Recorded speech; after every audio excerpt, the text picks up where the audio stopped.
Assalamualaikum warahmatullahi wabarakatuh. Hai guys, ketemu lagi nih sama gue Hani. Dan kali ini gue bakalan mau ngejelasin tentang penggunaan dari situs web part keduanya. Nah, itu ada shopping sama lelang. Jadi uh, penggunaan web itu bisa untuk berbelanja sama untuk lelang. Nah, belanja online itu tuh udah gak asing lagi dong sama kita. Pasti kita juga pasti sering untuk atau pernah mencoba untuk berbelanja secara online.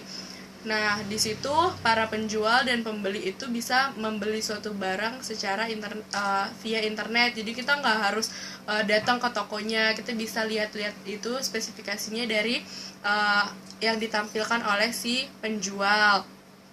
Nah, belanja online ini bisa kita temuin kayak di lazada.com, olx.com, berniaga.com, dan lain-lainnya.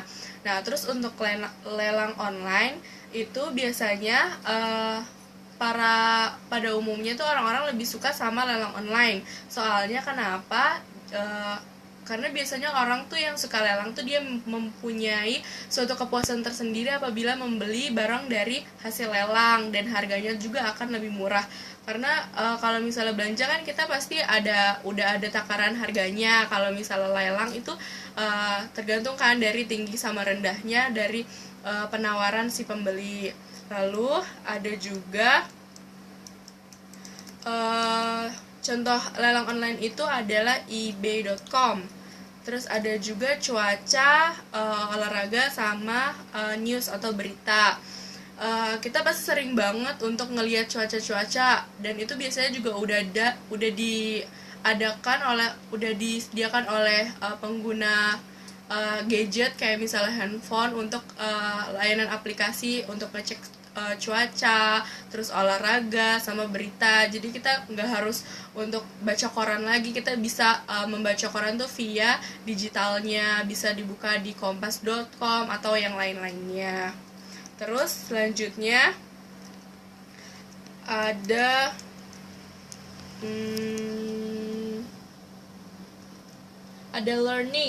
learning itu jadi situs web itu bisa digunakan juga untuk pembelajaran. Jadi kalau misalnya kita nih ada PR, kita nggak tahu apa ini tuh kayak gimana, kita bisa juga cari informasi tentang pembelajaran tuh di internet. Jadi nggak harus dari buku. Dan kalau misalnya dari buku juga biasanya kita kenal sama yang namanya e-book atau buku elektronik. Jadi kita nggak harus beli, dan biasanya kalau misalnya ada yang beli juga jangkauannya lebih murah dibandingkan kita harus ke toko buku dan membeli buku itu, dan belum tentu juga kan itunya ada, stoknya itu ada. Terus ada kesehatan. Nah, di kesehatan ini kita bisa mengakses juga lewat internet.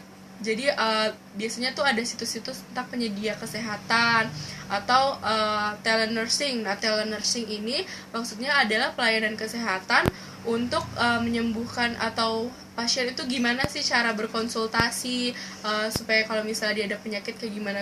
Jadi ada perawatan yang bukan fisik ya, maksudnya dalam faktor-faktor seperti saran kayak gimana, harus kayak gimana gitu.